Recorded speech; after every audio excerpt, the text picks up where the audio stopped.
আজকে আজকে যে পরিস্থিতি হয়েছে ক্যাম্পাসে, অ্যাটলিস্ট আপনারা যদি কেউ দেখতেন, বিশ্বাস করেন আপনারা সারা জীবনের জন্য এই ছাত্রলীগ জিনিসটাকে যে কি পরিমাণ ঘৃণা করতেন বা ভয় পাইতেন আপনারা জানেন না। এরা আমাদের সামনে রড দিয়ে পিটায়া, ছেলেগুলারে রড দিয়ে পিটায়া একদম আধা মরা করে ফেলছে।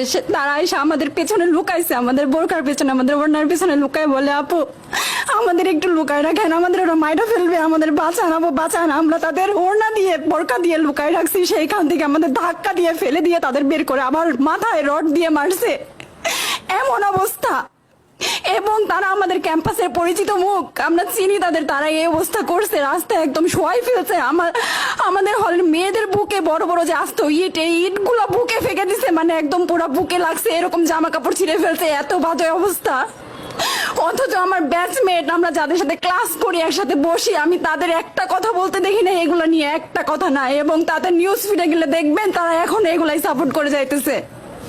কিচ্ছু বলার নাই। আমি আমি কেমনে যাই এই মানুষগুলোর সাথে এত বছর ক্লাস করছি, বা আমি আরো 6টা মাস কিভাবে ক্লাস করবো আমি জানি না।